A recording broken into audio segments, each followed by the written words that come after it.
guys, Mike MBell556 here, and today we're taking another look at the new L.A.R.B buffer.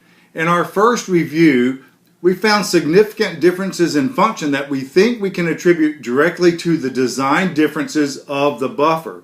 But a couple of questions came out of those studies. First, did the 0.2 ounce weight difference between the standard H buffer and the L.A.R.B buffer at 4.0 ounces add any significant difference to the effect that we saw?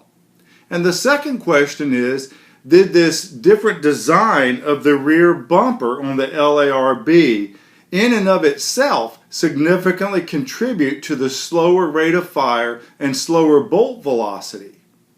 So in today's video, we want to look at both of those questions.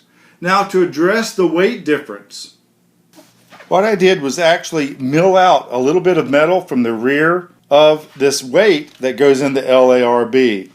And I went slowly and carefully measured. So I milled out exactly 0.2 ounces of material so that now the L.A.R.B has an exact weight of 3.80 ounces. The same as the standard H buffer weight. And then, like I said, what we want to do is swap out the rear bumpers. What I want to do is put this standard bumper on the L.A.R.B, put the L.A.R.B bumper on this H buffer, and then we'll see what difference that makes in the field. In this field test, we'll be using piston upper receivers. Remember, one of the touted benefits of this design is this linear alignment to help with any bolt carrier tilt that may be present. I'm going to be using two different systems. The first system we're going to look at is this really excellent Wolf A1. This is a Type 91 Taiwanese upper receiver. I've done several reviews and I've been very impressed with both the quality and the function of this upper receiver. This is a non-adjustable gas system, and so we'll test this with our now modified L.A.R.B weighing in at 3.8 ounces against a standard designed H buffer that also weighs exactly 3.8 ounces. Then what I want to do is swap out the bumpers between the two buffers and put them in this upper receiver and see what kind of numbers we get. The second piston system we're going to look at is this Superlative Arms piston kit. This is an adjustable bleed-off system. And in this situation, what I want to do is start with a standard H buffer and then adjust the gas down so that we have an optimal amount of gas with the standard H buffer. Then once we see what kind of rate we get when we've tuned the gas to that buffer, then we'll try the L.A.R.B buffer to see how the L.A.R.B performs with that same gas setting. So let's get out to Bullet Creek and see what other details we can ferret out about this new design, the effect of the buffer, how it does with pistons, and did that 0.2 ounces of weight really make that much difference in function between this design and the standard design.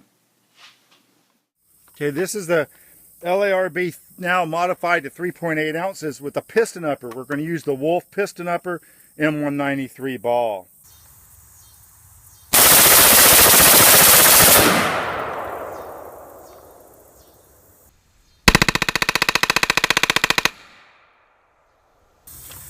Now, standard designed H buffer at 3.8 ounces with the Piston Wolf A1 upper.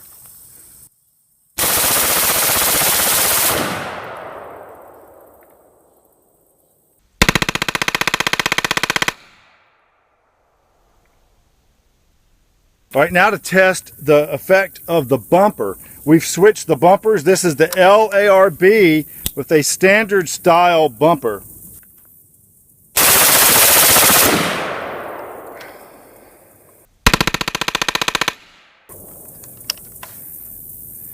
Okay, we had a malfunction, light primer strike.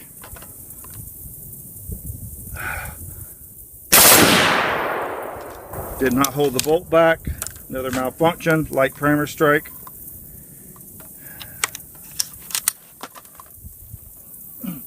All right, so this buffer is not designed to work with a different bumper. We can look at the rate of fire in those short runs and at least get a feel for how much the bumper is contributing to the velocity changes.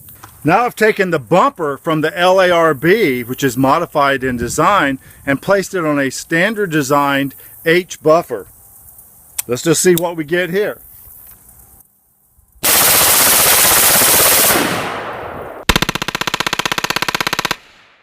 Okay, that functioned fine, and we'll look at the rate of fire differences. Okay, now we have a tuned gas system. This is tuned so that we have the softest shooting yet reliable function. We're using the Superlative Arms gas piston system, M193 ball, and a standard designed H buffer, 3.8 ounces.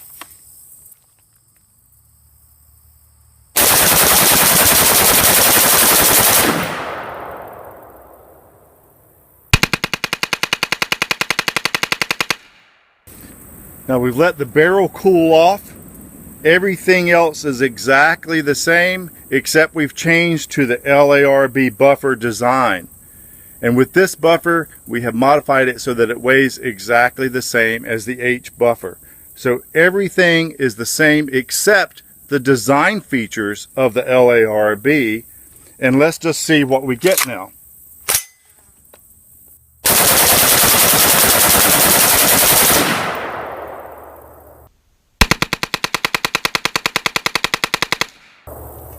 Okay, it did not hold back on the last round, so it looks like that was the very last round.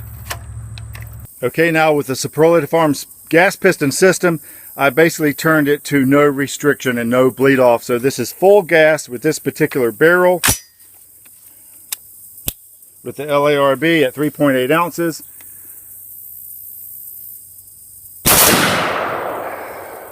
It's not going to run. What did we just see? Some of those results were what I expected, but some of the findings were a complete surprise. Let's break out the dry erase board and review the data. Fortunately, I still have the data from our first field test over here on our dry erase board. So we'll have that to compare as we go along with this latest field test results. Our data from this week's evaluation is right here. We started out using the Wolf A1 non-adjustable piston upper. And you can see that with an H buffer weighing at 3.8 ounces, we had 30 rounds and it calculated to 1.866 seconds, and that equates to 964 RPMs. With that same system, now we've taken our L.A.R.B that we've taken 0.2 of an ounce out, and it weighs exactly the same. So any differences that we see can't be attributed to the fact that the L.A.R.B just weighs a little bit more, and therefore obviously it's going to be slower. So in this situation we saw 30 rounds and it was 2.0 seconds even. So that equates to a rate of 900 RPMs.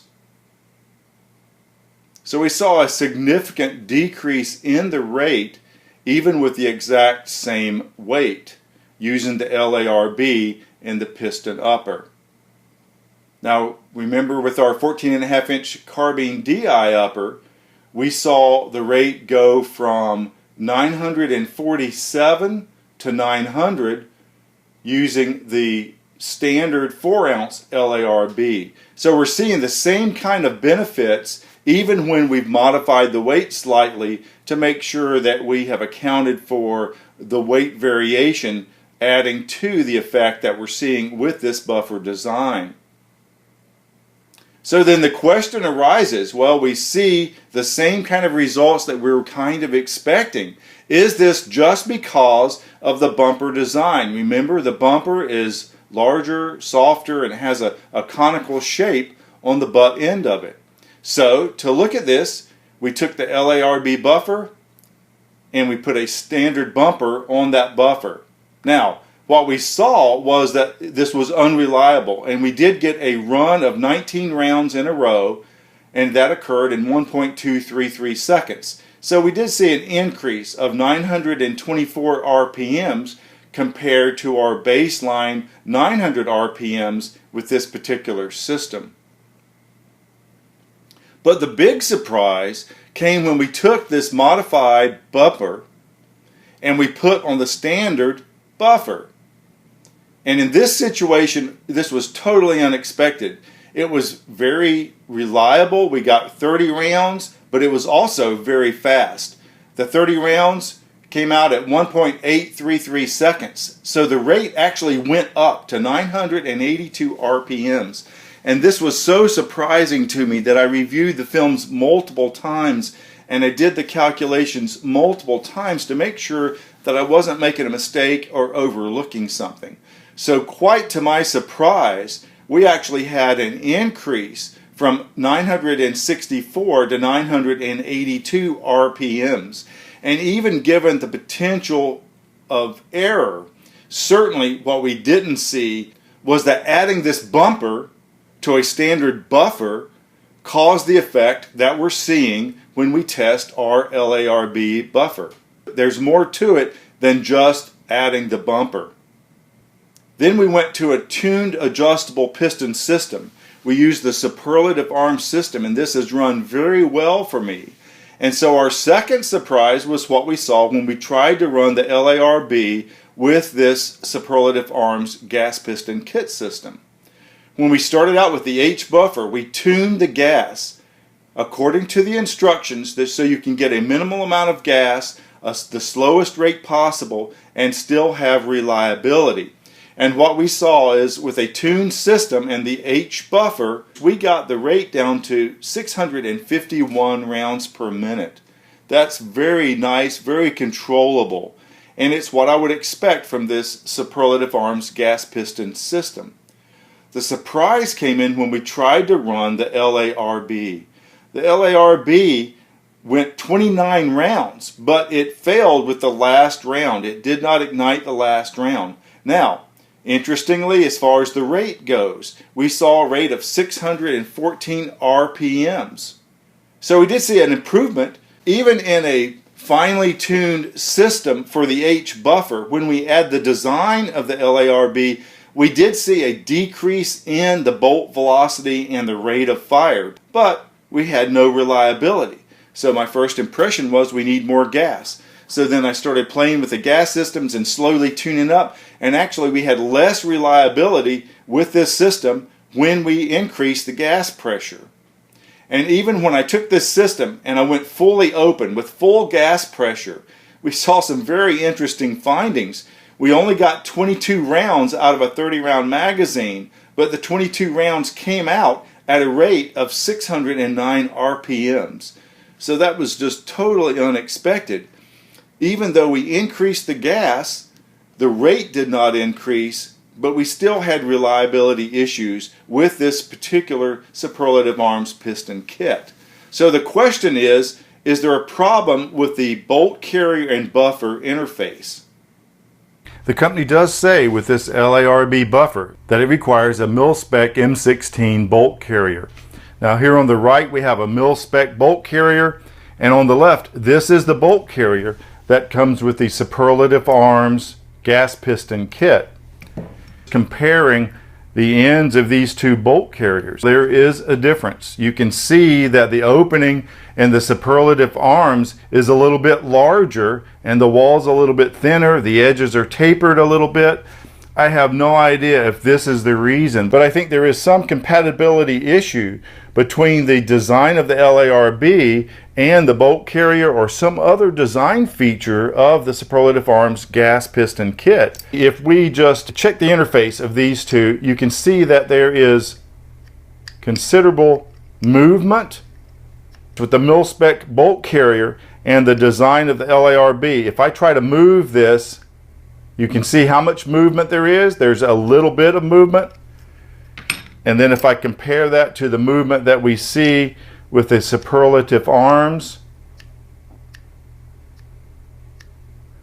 So I'm thinking that there's just something about the way these mesh, because even when we turned the gas to full gas, it didn't fix the reliability problems. And we still saw a slow rate with the L.A.R.B. So in all fairness, the manufacturer does claim that this will not work with all bolt carriers. So we know this buffer won't work with all systems. It is going to require a bolt carrier that has the configuration of a standard mil-spec full auto bolt carrier. In conclusion though, I think we can say that this buffer is well constructed and well designed.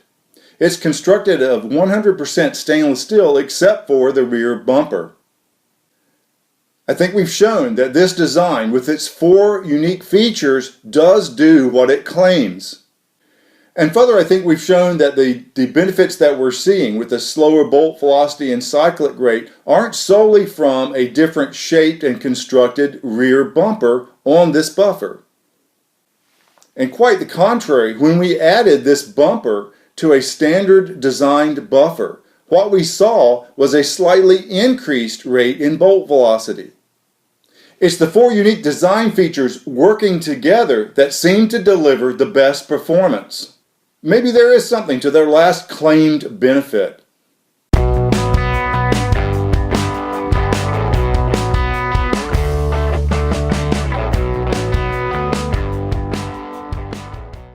Well guys, I hope you found the information useful and interesting.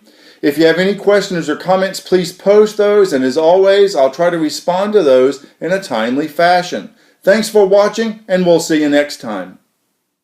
I have no idea if this is the reason, but I think there was some compatibility issue between the face